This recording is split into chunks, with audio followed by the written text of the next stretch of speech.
¿Cómo se llama nuestra serie? En Cristo. ¿Cuántos traen su Biblia? A ver, levanten su Biblia. Muy bien, entonces, qué bueno que traen su Biblia.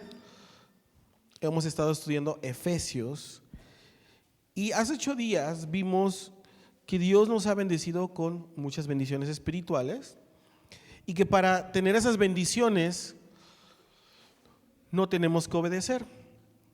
Ahora, no quiere decir que no vamos a obedecer, sino que el acceso hacia ellas no es la obediencia. El acceso a esas bendiciones es estar en Cristo. Obvio que si estás en Cristo, pues vas a obedecer, ¿verdad? Pero esa es la condición, estar en Cristo. Y vimos que del 3 al 14 de Efesios capítulo 1 podemos ver estas bendiciones. Vemos las bendiciones del Padre, del Hijo y del Espíritu Santo. Otros teólogos también las clasifican como bendiciones del pasado, presente y futuro. Pero otros teólogos los clasifican como Padre, Hijo y Espíritu Santo. A mí en lo personal me gusta así, pero no tiene nada de malo también verlas de esa manera. Bendiciones del pasado, que ya tuvimos, del presente y del futuro. Entonces, estudiamos del 4 al 6 y vimos las bendiciones del Padre. No sé cuántos están rayando su Biblia, yo más o menos la estoy rayando así. Le estoy poniendo ahí que Padre, Hijo, estoy subrayando. No tengo, por ejemplo, mi libreta, pero por ejemplo yo sé, porque he rayado mi Biblia, que las bendiciones del Padre son que Dios nos escogió, que Dios nos adoptó y Dios nos aceptó. Amén. Y hoy vamos a estudiar del 7 al 12 nada más. Ahí están las bendiciones del Hijo. Entonces vayamos todos a Efesios, por favor, capítulo 1. Vamos a leer del 7 al 12. Y dice así: en Él tenemos redención mediante su sangre, el perdón de nuestros pecados, conforme a las riquezas de la gracia que Dios nos dio en abundancia, con toda sabiduría y entendimiento. Él nos hizo conocer el misterio de su voluntad, conforme al buen propósito que de antemano estableció en Cristo, para llevarlo a cabo cuando se cumpliera el tiempo, reunir en Él todas las cosas, tanto las del cielo como las de la tierra. En Cristo también fuimos hechos herederos, pues fuimos predestinados según el plan de aquel que hace todas las cosas conforme al designio de su voluntad, a fin que nosotros, que ya hemos puesto nuestra esperanza en Cristo, seamos para alabanza de su gloria. Oramos. Señor, te damos gracias en esta hermosa mañana. Gracias por tu palabra. Hoy queremos aprender qué nos quieres enseñar el día de hoy. Háblanos, amado Dios, que sea tu hermosa palabra expuesta en este momento y que nuestros corazones estén, Señor, prestos a recibir lo que tú tienes para cada uno de nosotros. Te damos a ti toda la gloria, toda la honra en el nombre de Jesús, y todos decimos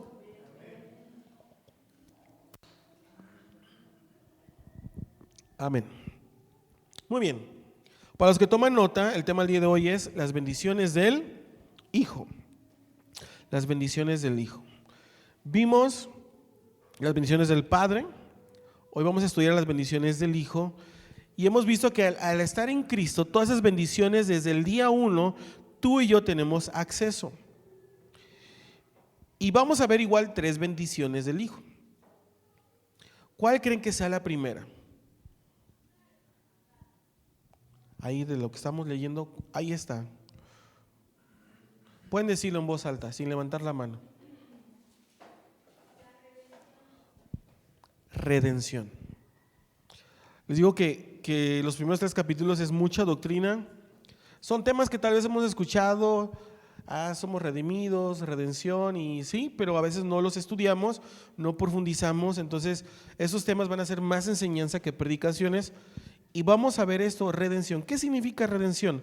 Pues bueno, el versículo 7 dice: en Él tenemos la redención, mediante su sangre, el perdón de nuestros pecados, conforme a las riquezas de su gracia, la cual Dios nos dio en abundancia con toda sabiduría y entendimiento. Debemos entender que normalmente está el occidente, el oriente somos culturas totalmente distintas, algunas cosas nos cuesta un poquito entender. Entonces, redención, tú y yo lo podemos entender de una manera. De hecho, nuestro diccionario dice qué significa redención, pero redención bíblica es un poquito más profundo. De hecho, la palabra de Dios, ustedes ya saben, se escribió en 3 idiomas, ¿verdad? En hebreo, griego y arameo. El Antiguo Testamento en su mayoría está escrita en hebreo, o algunas partes en arameo, específicamente algunos versículos de Daniel. Y en el Nuevo Testamento la mayoría está en griego y con algunas partes en arameo, y especialmente palabras que Jesús dijo en arameo. Entonces, por eso cuando va a escuchar un pastor, un predicador, en griego dice, se refiere a palabras del Nuevo Testamento, en hebreo dice palabras del Antiguo Testamento. Entonces, hay una palabra para hebreo y una palabra para griego. Redención en hebreo en el Antiguo Testamento tiene un significado. En el Antiguo Testamento podemos decir que la palabra redimir significa un rescate o un pago, ¿no? Implica un rescate, implica un pago. Por ejemplo, la ley estipulaba que si alguien tenía un toro salvaje, que quién sabe para qué quería un toro salvaje, pero si alguien tenía un toro salvaje y mataba, dieron por ahí, a un cristiano, mataba a alguien, el dueño tenía que pagar esa deuda, tenía que redimir. Y si no lo hacía, tenía una pena mayor, y eso era redimir. En el libro, por ejemplo, de Éxodo, vemos que el pueblo de Dios estaba en esclavitud. Recuerden que eran esclavos y los trataban mal y estuvieron muchos años en Egipto como esclavos, pero Dios levantó un líder, a Moisés, para sacar al pueblo de esa esclavitud, de esa opresión, y fueron liberados. También ahí significa redimir, fueron redimidos. Pero también vemos en el Antiguo Testamento que esta palabra se usaba cuando un hombre no podía redimirse a sí mismo, que la deuda era demasiado grande, que no la podía pagar. Pero en la ley estaba estipulado que si él no se podía redimir a sí mismo, un familiar sí lo podía redimir. Podía echarle la mano y podía redimir a ese familiar. Y no sé si cuántos se acuerdan del ejemplo de Ruth y Noemí, la historia de Ruth y Noemí. Noemí, dice la palabra de Dios que pues perdió las tierras de su esposo, ¿verdad? Pero tenía una nuera llamada Ruth, que le dijo, no, tu Dios será mi Dios, yo te voy a seguir, pero nuera, ya no tengo un hijo que ofrecerte, no, yo te voy a seguir. Entonces en la historia entra un hombre llamado Boaz, y pues Boaz le echa el ojo a Ruth, ¿verdad? Le gusta, se toma a Ruth como su mujer, y Boaz redime no solo a Ruth, redime los terrenos que había perdido Noemí. Entonces, esa palabra en el Antiguo Testamento se usaba mucho en ese aspecto, en ese concepto. Y aunque muchas veces Dios usaba mediadores para traer un rescate, por ejemplo Moisés, por ejemplo Boaz, los judíos entendían que la redención finalmente provenía de Dios. Aunque Dios usó a un Moisés, aunque Dios usó a Boaz, entendían que la redención venía de Dios. Vamos a ver en 2 partes, me van a ayudar con citas bíblicas, ¿verdad? No pierdan el pasaje que estamos estudiando, Efesios. Miren, en cada Biblia, la mayoría, no en todas, pero la mayoría tiene esta cintita. No es para que la juegues y no está de adorno, ¿verdad? Póngala ahí, por si alguien me quiere apoyar, busca otra cita, para que cuando busques otra cita y regresemos a Efesios, nada más la haces así, bien rápido. Algunos tienen 2, algunas Biblias tienen 2 cintas, son para eso, para estudiar la palabra de Dios. Muy bien, todos esos son pasajes del Antiguo Testamento, y vamos a ver cómo el pueblo de Dios entendía y sabía que su redención provenía siempre de Dios. Ok, número 1, Isaías 43. ¿Van a decirlo con el micrófono? ¿Les voy a pasar el micrófono? Sí, porque se tiene que grabar el audio y el video. Así dice Jehová, Redentor vuestro y el Santo de Israel: Por vosotros envié a Babilonia e hice descender como fugitivos a todos ellos, aun a los caldeos en las naves que se gloriaban. Isaías. Dice, nuestro Redentor, Jehová de los ejércitos, es su nombre, el Santo de Israel. Pero su Redentor es fuerte, su nombre es el Señor Todopoderoso, con vigor defenderá su causa, traerá la paz a la tierra, pero a Babilonia el terror. Muy bien, gracias. Entonces, fíjense, Isaías 43:14 dice, Redentor vuestro. Isaías 47:4, nuestro Redentor, Jehová de los ejércitos. Y Jeremías 50:34, el Redentor de ellos es el fuerte, Jehová de los ejércitos. Entonces podemos ver que el pueblo de Dios entendía quién era su Redentor, amén. Ahora, si lo podemos en una definición, la redención es un rescate y significa la liberación por el pago de un precio. Repito, la redención es un rescate y significa la liberación por el pago de un precio. Pero en el Nuevo Testamento también está la palabra redimir.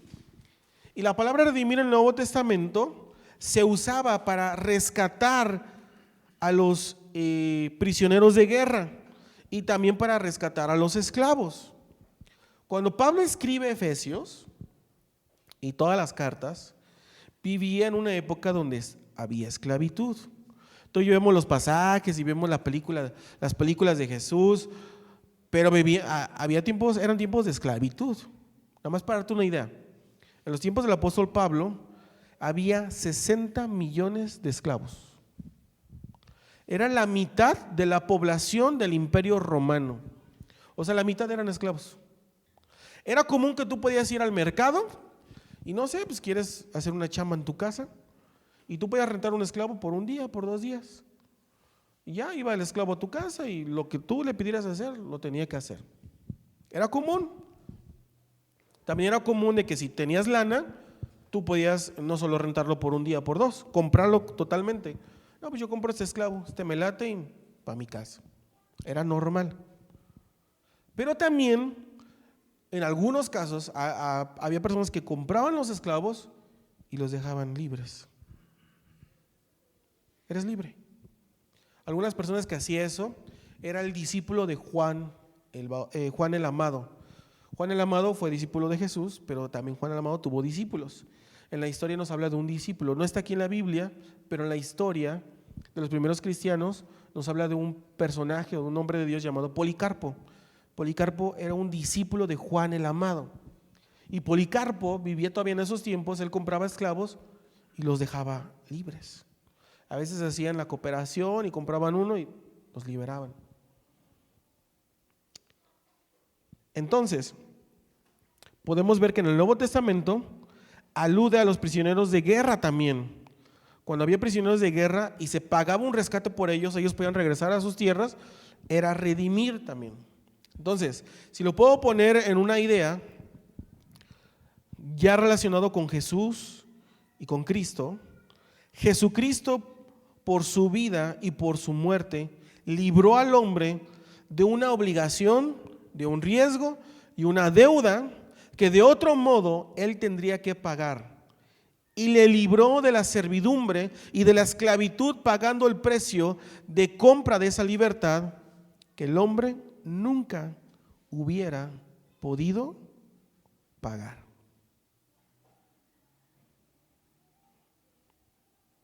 Eso es redención. Y Cristo nos redimió.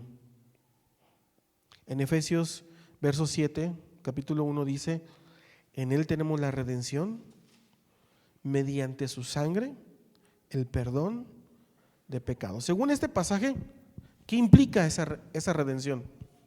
Pues ahí dice, perdón de los pecados. ¿Qué estaba pensando Pablo cuando escribió perdón de los pecados? Yo creo que pensó varias cosas, pero Pablo no solo estaba pensando en que eres libre de la deuda, porque tú y yo teníamos una deuda por nuestros pecados. Pero cuando dice perdón de pecados, no solo está pensando en esa deuda que causa el pecado, sino también está pensando en que el pecado es como un opresor, como un tirano que esclaviza al ser humano, que esclaviza al hombre. Entonces, ¿qué significa el perdón de nuestros pecados? Número 1, que somos liberados de la esclavitud del pecado, y 2, que incluye la libertad de esa deuda. ¿Qué deuda? ¿Sabes qué tenemos que hacer para que esa deuda sea pagada? ¿O cuánto vale esa deuda? Nada más anota la cita, Juan 8:34. Jesús les dijo: de cierto les digo, todo aquel que practica el pecado es esclavo del pecado.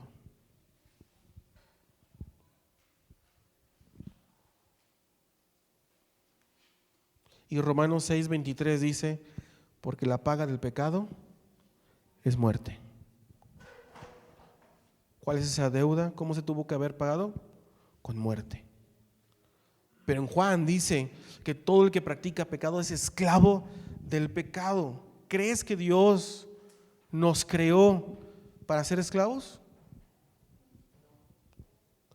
El pecado es tan horrible que degrada al ser humano, lo hace miserable, lo hace esclavo. El pecado puede controlar a la persona porque lo esclaviza. ¿No ves personas que no pueden dejar ciertos hábitos, no pueden dejar ciertos vicios, no pueden cambiar? ¿Por qué? Porque su dueño o su amo es el pecado. Los tiene esclavizados y no están viviendo la vida que Dios quiere que vivamos a causa del pecado. ¿Y saben qué es lo más triste? Que ellos viven así porque quieren, porque esa deuda ya fue pagada. Esta deuda se tenía que pagar con muerte y fue pagada. Jesús pagó esa deuda y nos libró de esa esclavitud. No solo pagó la deuda, sino que nos hizo libres. ¿Para qué? Para que los cristianos ya no vivamos bajo el poder del pecado, vivamos bajo la gracia de Jesús. Para que ese tirano opresor ya no nos gobierne, ya no nos tenga esclavizados, sino seamos libres. Libres en Cristo. Entonces, las personas que no están, si a ti te cuesta, si sientes que el pecado te esclaviza y no eres libre, es porque no estás en Cristo aún. Porque si estás en Cristo, tu deuda fue pagada y eres libre del pecado, de esa esclavitud del pecado. ¿Cuántos dicen amén? ¿Cuántos redimidos hay aquí? Otra cosa que pudo haber pensado Pablo cuando se refiere al perdón de pecados era en un ritual judío. Los judíos tienen varios rituales y cada uno tiene un significado. Había un ritual llamado el día de la expiación y normalmente lo hacían cada año. ¿Cómo era este rito? Tenían que llevar a un animalito, bueno, a dos, inocentes. Tenían que estar en buen estado, ¿verdad? Dice la Biblia que bien alimentadito, no tiene que estar enfermo, no tiene que estar sin una pata o que le falte algo o deforme, bien. Normalmente llevaban a dos animalitos y cuando lo llevaban al sumo sacerdote, al primer animalito, lo que él hacía era poner su mano en el animalito. Eso representaba que el pecado del pueblo y tanto el de él se depositaba en ese animalito. Después lo tomaba, lo sacrificaba, o como decimos nosotros, le dio crank, lo mata. Después entra el sumo sacerdote al lugar santísimo, derrama sangre en algunas partes, y si sale vivo el sumo sacerdote del lugar santísimo, significaba que Dios los había perdonado un año más. Y cuando sale vivo, yo me imagino imagínate que seas el sumo sacerdote tú, que nos hubiera tocado vivir en esa temporada, ¿no? Es así como que yo, ¿qué? Es tu pueblo, Dios, son bien pecadores, yo que tengo que estar pagando esto. Entonces, pues ya que la libró el sumo sacerdote y sale vivo, ¿se acuerdan que les dije que eran 2 animalitos? Viene al otro animalito y lo que hace es, lo deja libre. Si sale vivo, deja libre al animalito. ¿Qué significa? Que Dios los había perdonado un año más, pero que los deja libres. Son libres. Pero, como dice en Hebreos, el animalito no perdona nuestros pecados. No era suficiente, por eso hacían cada año este tipo de sacrificios. Pero en Hebreos mismo dice que hubo un sacrificio perfecto, el de Jesús, sin mancha. ¿Mediante qué? Dice el versículo 7, mediante su sangre. Un principio que vemos en la Biblia es que no hay perdón de pecados si no hay derramamiento de sangre. Por eso cuando Cristo da su vida, derrama su sangre, porque en la sangre está la vida. Y entregó su vida como sacrificio. Entonces el sacrificio de Jesús, que fue perfecto, ese sí quitó el pecado del mundo. Y por eso ya tú y yo no sacrificamos animalitos. Entonces, sabiendo todo esto, yo les quiero hacer una pregunta. ¿Cuánto costó rescatarnos?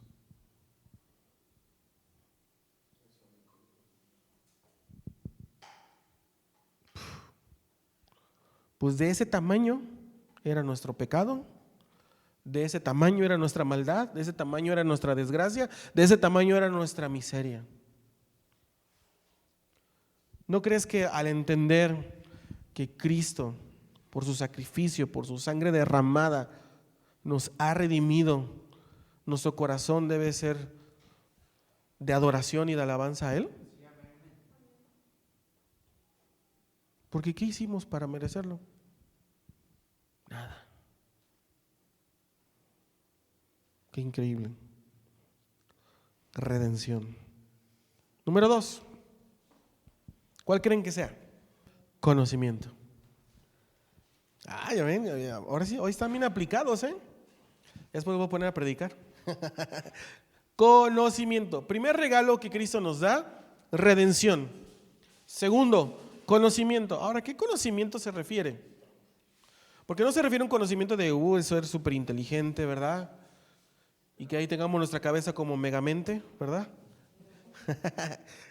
O que sepamos muchísimo de la Biblia, porque de verdad hay personas que se saben la Biblia de memoria, que saben mejor que yo, saben muchísimo. A ese conocimiento no se refiere tampoco. Vamos a leer verso 9 al 11.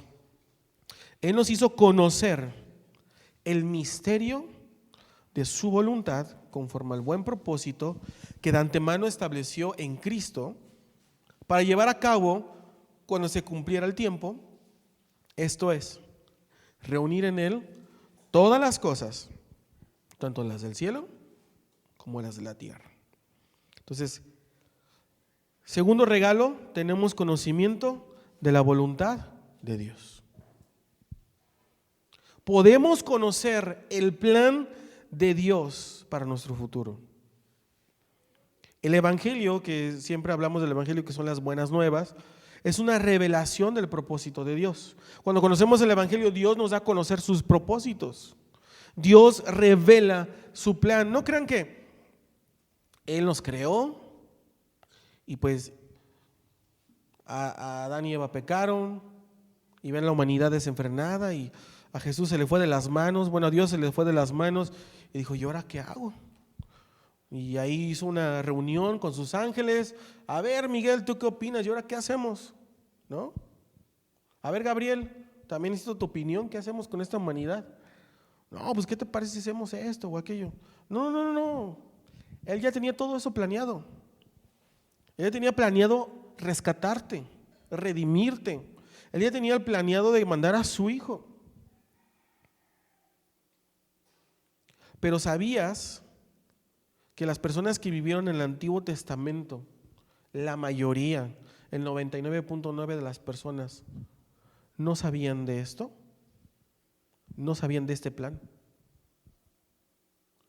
Uno por ahí, dicen de los teólogos, uno de los locos, porque de verdad es una persona, si te pones a estudiar acerca de David, es como una persona como que fuera de lo común. A él se le fueron reveladas tantas cosas, bien locochonas. Él estaba muy adelantado a su época, adelantadísimo de su época. Por eso digo, el 99.9 no sabía de este plan. No sabía de este misterio.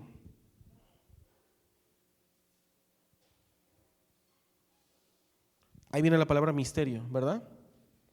¿A qué te suena misterio? A algo oculto. De hecho hay películas de misterio, ¿va? Bueno, la Biblia, ¿a qué se refiere con misterio? Es un secreto que Dios ha decidido revelar a su pueblo. Y fíjate, te voy a comprobar con la Biblia cómo las personas del Antiguo Testamento no sabían. Ahí mismo Efesios, vamos a Efesios 3, verso del 1 adelante, vamos a leerlo. Por esta razón yo, Pablo, prisionero de Cristo Jesús, por el bien de ustedes los gentiles, me arrodillo en oración. Sin duda, se han enterado del plan de la gracia de Dios, ¿ven? Que Él me encomendó para ustedes, es decir, otra vez ahí viene, el misterio que me dio a conocer por revelación, como ya les escribí brevemente, o sea, lo que estamos estudiando. Al leer esto, podrán darse cuenta que comprendo el misterio de Cristo. Ese misterio, fíjate, que otras generaciones no se les dio a conocer a los seres humanos. Ahora se les ha revelado por el Espíritu a los santos apóstoles y profetas de Dios. Es decir, que los gentiles son, junto con Israel, beneficiarios de la misma herencia, miembros de un mismo cuerpo y participantes igualmente de la promesa en Cristo Jesús mediante el Evangelio. ¡Wow! ¡Qué loco! Este misterio, o sea, lo vemos tan sencillo, tan así como que, sí, pues vino Jesús, nos redimió y su plan, qué chido, qué padre. Bueno, antes no sabían eso. Ese plan no se los había dado a conocer. Lo empieza a revelar a través, dice aquí, de sus apóstoles y profetas. Y este misterio nos ha sido revelado a nosotros. Entonces, algo que Dios ocultó en las generaciones pasadas, pero ahora por medio de sus apóstoles, lo está dando a conocer a la iglesia. ¿Cuál es el plan? Son muchas cosas, ¿no? Pero una cosa que yo veo, que los gentiles y judíos se genera una nueva sociedad, porque siempre los judíos pues decían, no, pues somos el pueblo de Dios, ¿verdad? Somos los únicos. Pero el plan de Dios era que todos pudiéramos ser hijos, estuviéramos unidos. Y tú puedes ver actualmente que la mayoría de lo que se llama iglesia no son los judíos, la mayoría son los gentiles. ¿Los gentiles quiénes son? Los que no son judíos, o sea, tú y yo. ¿Cuál es ese plan? Reunir todas las cosas bajo el dominio de Cristo. Efesios 1:10, ya lo leímos. ¿Qué dice? Para llevarlo a cabo cuando se cumpliera el tiempo, reunir en él todas las cosas, tanto las del cielo como las de la tierra. Entonces, uno de los planes es reunir todas las cosas bajo el dominio de Cristo. Y quiero hacer una pregunta. Actualmente, ¿cuál es el único grupo que está bajo la autoridad de Cristo?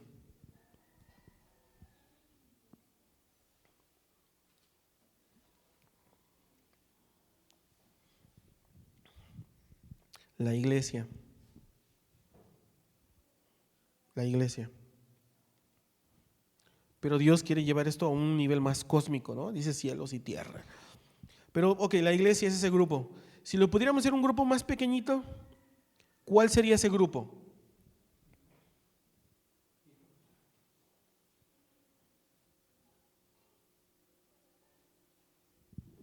El matrimonio.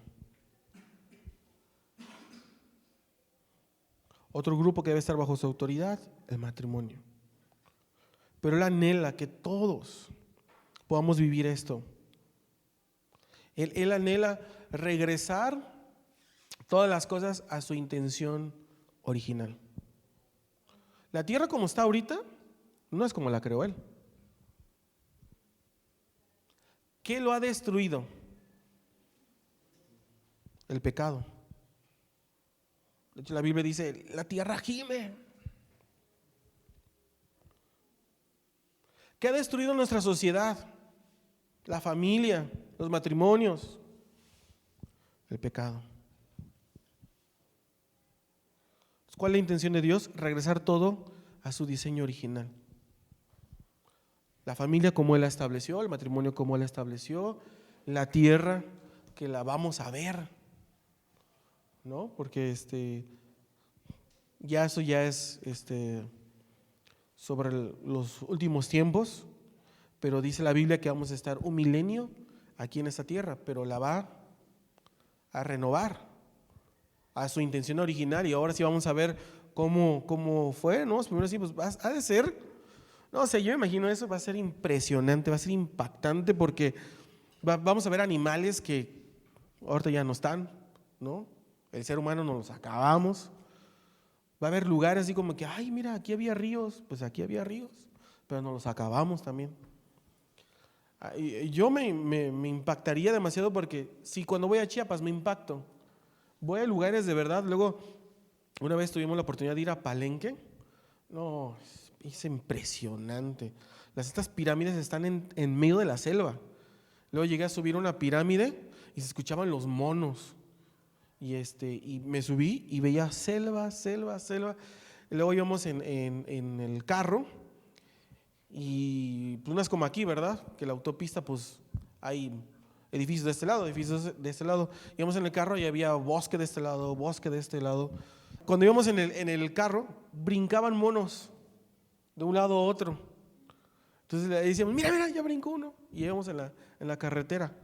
Es impresionante, los paisajes son maravillosos. Cayó en el sumidero, yo me quedé impactado de qué alto está, qué impresionante está. Luego vas avanzando, porque tú ves que es como un río, así nada más. Ya te subes. Yo la primera vez pues, me subí en la lancha, ¿no? Y ya te va explicando el lanchero, ¿no? Y te dice, pues bueno, aquí estamos a 10 o 20 metros de profundidad. Y tú dices, ay, pues no se ve que es un charquito. Vas avanzando, 40 metros de profundidad. Y yo, vas avanzando, 50 metros de profundidad. No, ya no me diga. Por eso me amarré bien mi chalequito, ¿va? Pero la altura, si no me equivoco, es de 900 a 900 y algo metros de altura, la parte más alta del cañón. No, se ve impresionante. Y pues ahí te cuentan la historia de los chiapanecos, de cómo se aventaron unos ahí, dieron su vida, ¿no? Entonces, imagínate ver nuestro planeta Tierra en su intención original. Qué maravilloso, qué increíble. Pues ese es el anhelo de Dios, regresar todo, los cielos y la tierra, a su intención original. Entonces, número 2, el conocimiento de su plan.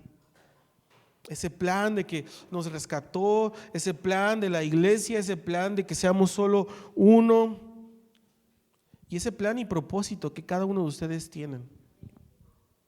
Porque tú tienes un llamado, tienes un propósito. De hecho, eso después di una serie completa, porque llamado es uno, propósito es otro, asignación es otro. Y yo me tardé en descubrir qué es cada cosa, y lo tuve que anotar, porque cada cosa es diferente. Una cosa es mi asignación, una cosa es mi llamado, otra cosa es mi propósito. Pero yo creo que más adelante vamos a retomar otra vez esa serie. Porque creo que a ustedes no les tocó, ¿va? Esa serie sobre el propósito. Descubre tu propósito, ¿no? No es de Rick Warren ni nada, pero está muy bueno el libro de Rick Warren, pero no hice serie sobre eso. Pero bueno, creo que a nadie le tocó, nada más que a Natalie. Estábamos en mi casa, sí. Entonces estaría bueno retomar, está muy bueno. Número 3, entonces número 1, ¿cuál es el regalo? Redención. Número 2, conocimiento. Número 3, ¿cuál creen? Versículo 11.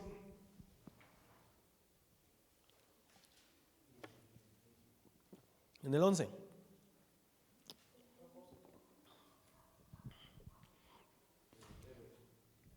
¿Fuerte? Herencia. Tercer regalo, herencia.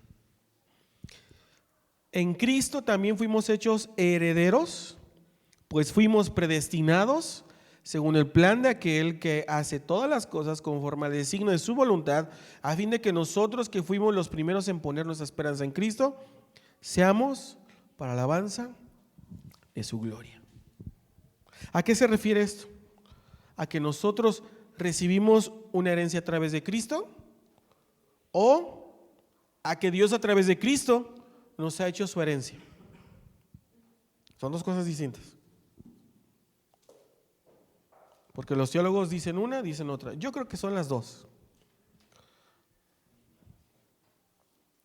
Y hoy quiero que me apoyen para terminar con citas bíblicas. Igual las vamos a repartir, igual van a salir en televisión y en el micrófono.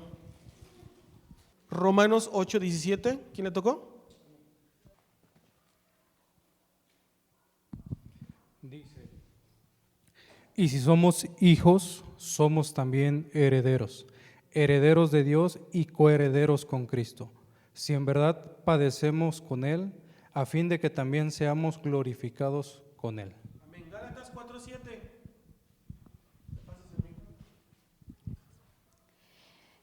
Ustedes ya no son como los esclavos de cualquier familia, sino que son hijos de Dios y como sus hijos, gracias a Él tienen derecho a recibir su herencia. Muy bien, entonces, ¿tenemos herencia o no tenemos herencia? Amén. Dice, ya no eres esclavo, eres hijo. Estamos hablando de redención, ya no somos esclavos del pecado. Somos hijos y tenemos herencia como hijos.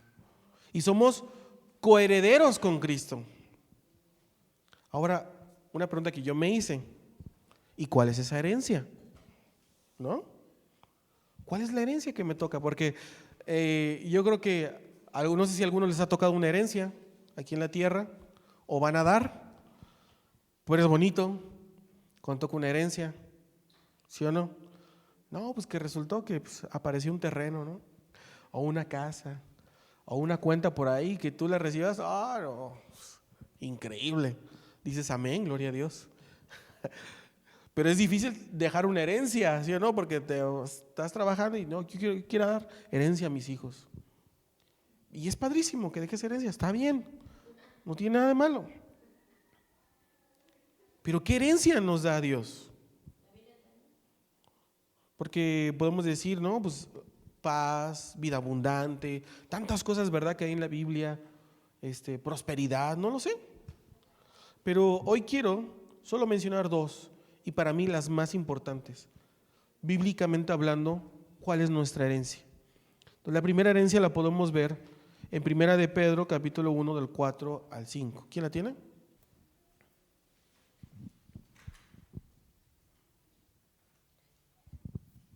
Para una herencia incorruptible, incontaminada e inmarcesible, reservada en los cielos para vosotros, que sois guardados por el poder de Dios mediante la fe, para alcanzar la salvación que está preparada para ser manifestada en el tiempo postrero.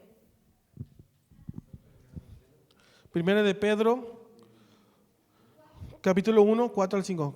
Según Pedro, ¿cuál es esa herencia? Vida eterna. Una mega herencia, más que una casa y un terreno, y un coche. Es que una vida eterna en la presencia de Dios, esa es una herencia, dice Pedro, que no se corrompe ni se destruye. O sea, ¿te puedes imaginar estar una eternidad con papá? O sea, estando, o sea, yo no sé por qué me imagino primero la fiesta, ¿va? Yo creo que quiero comer, comer sin límites, sin que me irrite el chile, sin que me duela la panza, algo que nunca he probado y que Dios me lo va a dar ese día. Tomar vino, tomar comida, comer comida, todo. Dice que vamos a comer, vamos a hacer una fiesta, un banquetazo ahí, ¿no? Yo imagino que va a haber cordero, porque barbacoa de cordero, va a haber, que va a haber, va a haber. Y al que le gusten los ojos, pues van a comer los ojos y la lengua. A mí me gusta eso, pero se los dejo a ustedes, la lengua, los sesos, lo que quieran, pero a mí déjenme la costillita, ¿no? La faldita, todo eso, con sal y tortillas a mano, y un consomé con garbanzo, y con nopalitos, un guacamole, no sé, con pepinitos, rabanitos por ahí, y unos cacahuatitos, crema y queso de rancho, y una coca bien fría con hielos. Ahí voy a tomar una coca celestial. Ahí no va a decir Gaby, no, coca no. Ya no pasa nada. Aquí no hay azúcar en el cielo. Aquí no hay presión alta ni baja. Aquí estamos con el Altísimo. Pero te puedes imaginar estar con Él, en su presencia, disfrutar de Él. Qué maravilloso, una vida eterna en la presencia de Dios. ¿Cuál es la otra herencia? Lo podemos ver en los Salmos. Salmo 16, 5, ¿qué dice? ¿Quién la tiene? Señor, solo tú eres mi herencia, mi copa de bendición. Tú proteges todo lo que me pertenece. Salmo 73, 26. Dice, mi carne y mi corazón desfallecen, mas la roca de mi corazón y porción es Dios para siempre. Entonces, ¿cuál es la segunda herencia? La presencia de Dios en nuestras vidas. Qué hermoso. En el Antiguo Testamento no podían experimentar la presencia de Dios como tú y yo la podemos experimentar. En el Antiguo Testamento no tenían ese tipo de acceso. Mente David. O sea, David tiene una revelación increíble, pero hombres como David y algunos otros experimentaban momentos nada más. Dice la Biblia que el Espíritu Santo descendía sobre el hombre por un tiempo y después se iba. Pero no era siempre y no era en todos. Y hoy, gracias a Cristo, todos los que estamos aquí tenemos acceso a la presencia de Dios, no un día, no dos, todos los días de nuestra vida. ¿No creen que es un mega regalote? Que tú y yo podamos orar, ser escuchados, sentir la presencia de Dios y decir como David, tú eres mi herencia, tú eres mi porción. Podrás desfallecer mi cuerpo, podrás desfallecer mi corazón, pero Dios es la roca de mi corazón, Él es mi herencia eterna. David sabía, era un loco, él apasionado por la presencia de Dios. Él decía que me falte todo menos tu presencia. Algunos pues les gustaría que yo les diga que la herencia pues son bendiciones materiales, ¿verdad? Esto, Dios te va a dar esto o aquello y todo, pero su presencia es suficiente. Su presencia lo es todo. David lo entendía, David lo decía, que me falte todo menos tu presencia. Y lo está diciendo un hombre que tenía dinero, no como nosotros que andamos ahí, que no tenemos el dinero que tenía David, que tenía pues, gente a su disposición, palacio. mujeres si tú querías, autoridad, renombre, valiente, sabía pelear, mataba y mataba bien. Sus enemigos le temían. Porque cuando no iba David, andaban bien contentos, pero cuando ahí viene David, híjole, ahí sí les temblaban las patitas. Pero aunque él tenía todo eso y podía hacer muchas cosas, él decía: prefiero tu presencia. Tu presencia lo es todo. Y David no pudo experimentar lo que tú y yo podemos experimentar el día de hoy. Pero a veces preferimos otra cosa que su presencia. A veces preferimos vivir en esclavitud que su presencia. Y yo creo que ese estudio nos está abriendo mucho el panorama de que tú y yo tenemos acceso hoy a esto. Vemos las bendiciones del Padre, el Hijo y el Espíritu Santo. Y si te fijas, ve a Efesios conmigo. Cada bendición o cada bendición es de cada uno, termina bien bonito. Por ejemplo, verso 6. ¿Cómo terminan las bendiciones del Padre? Para alabanza de su gloriosa gracia que nos concedió en su amado. ¿Cómo terminan las bendiciones del Hijo? 12. A fin de que nosotros, que ya hemos puesto nuestra esperanza en Cristo, seamos para alabanza de su gloria. ¿Cómo termina? Que todavía no lo estudiamos. Las bendiciones del Espíritu Santo. 14. Este garantiza nuestra herencia hasta que llegue la redención final del pueblo adquirido por Dios para alabanza de su gloria. ¿Lo habían notado? Esta es una eulogía, así se llama. ¿Han escuchado una doxología? Es parecido, pero esa es una eulogía. Si quieren, la próxima clase hablamos de la doxología, eulogía. Entonces, imagínense cuántos versículos vamos y ya cuántas prédicas vamos. Vamos bien poquitito. Y yo que quería nada más unas 6 para los 6 libros, una por capítulo. Pero tiene tanta riqueza, tantas cosas que podemos ver que cada bendición termina con una alabanza. Porque yo imagino que el apóstol Pablo escribiendo esto decía: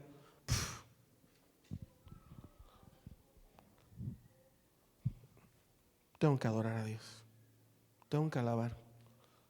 Personas que no han entendido esto, déjame decirte que son las personas que les tienes que decir: vamos hermanos, levanten su mano, vamos hermanos, danza, vamos hermanos, grita, vamos hermanos, dale gracias, vamos hermanos, cántale, vamos. No han entendido esto. Porque si han entendido que Dios te ama sin importar nada, porque Él escogió amarte, que Él te ha rescatado, que Él te ha adoptado, te ha hecho parte de su familia, que Cristo te ha redimido, que Cristo te ha dado conocimiento de su plan, que Cristo te dio herencia, lo único que vas a querer es adorarle y exaltarle. Decirle gracias, no lo merecía y ni lo merezco, pero aún así me lo has dado. Me has dado tu amor, me has dado tu presencia y vida eterna. Tengo muchas razones por qué adorarte y darte gracias. Amén.